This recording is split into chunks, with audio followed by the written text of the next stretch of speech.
A shoemaker and his wife lived in a little house on the edge of a forest. They were very poor. With each passing day, they grew poorer and poorer.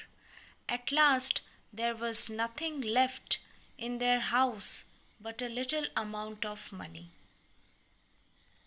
The shoemaker could buy leather for only one pair of shoes.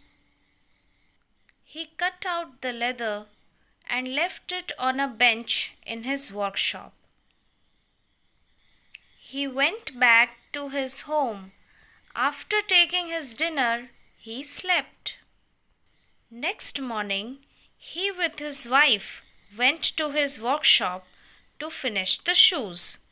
They were surprised to find a pair of shoes all nicely made. He placed them in the window, and the shoes were so well made that they quickly sold. With the money from the sale, the poor shoemaker bought leather for 2 pairs of shoes. After cutting it, he left it on the bench in his workshop. Next morning, the shoemaker and his wife found out that there were 2 pairs of shoes already made. Those shoes also sold very quickly. With the money, the shoemaker bought enough leather for 3 pairs of shoes. After cutting it, he left it on the bench once more. Next morning, he found all the 3 pairs of beautifully made shoes. His shoes were so well made that word spread across the land. Even the queen herself wore them. At last, the shoemaker and his wife decided to find out who made the shoes. So one night, they hid behind a curtain where they could watch the bench and not be seen. At the stroke of midnight, the 2 little elves jumped through the window.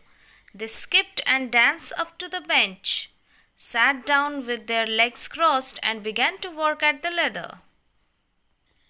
Almost before the shoemaker and his wife could blink, the work was all done and the little elves vanished.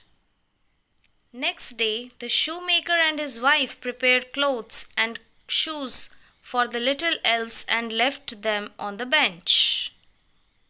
The shoemaker and his wife again hid behind the curtain.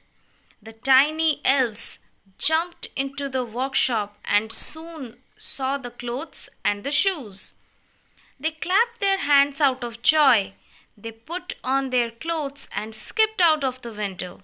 The shoemaker and his wife never saw the little elves again, but after that night, good luck seemed to be always with the shoemaker and his wife. Thank you, and for more short stories like this, do like, share, and subscribe this channel.